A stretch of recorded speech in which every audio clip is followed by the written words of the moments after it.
We cited the Vaughn case in our papers, and I Before believe the district court. before the district court, and I believe it was in our reply brief. But I would also just point out that throughout our papers below, we made abundantly clear in over 100 pages of briefing that for multiple reasons, the district court shouldn't consider acquitted conduct, but we did. No, that's a distinct, there are various arguments one can make against acquitted conduct. One could make a Sixth Amendment argument. One could make a guidelines argument. One could also make the gigante line of argument saying it is permissible, and yet you are not, as a district judge, compelled to take into account acquitted conduct because you must also consider the nature and quality. And arguably, I suppose, under some lines of cases, one would ask the district court to adopt a higher standard of proof.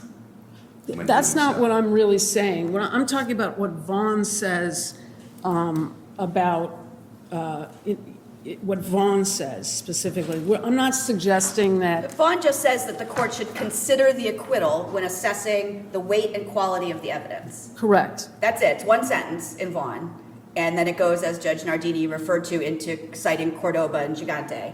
But how did Judge Supermania not do that here? He didn't do it at all. If you read his statement of reasons, he simply says, I'm only sentencing you for the conduct you were convicted of, and then he goes on to discuss all of the acquitted conduct. But at the sentencing hearing, he acknowledges that the acquittals, and he says, he acknowledges you were acquitted of these charges. Are you arguing that under Vaughn there needs to be a detailed explication as to each fact, how the acquittal on the other charges goes to the, quote, weight and quality of that evidence as to each piece of conduct considered? Or is it enough for the district judge to acknowledge, I get it, you were acquitted on these charges? No, it's not enough. Obviously the judge acknowledged that he had been acquitted, but that's not enough. That's just make weight. And I think in both Vaughn and in Johnson. Make weight? In other words, he said, yeah, there was an acquittal, but he didn't explain. You mean he didn't mean it, or he wasn't thinking it?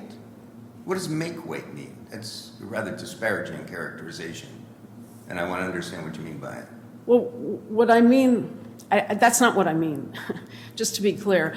My point is simply that what Vaughn requires and Johnson requires is not just an acknowledgement that there has been acquittal, but some sort of discussion of why the judge, notwithstanding the acquittal, finds that the weight and the quality of the evidence supports enhancing the sentence.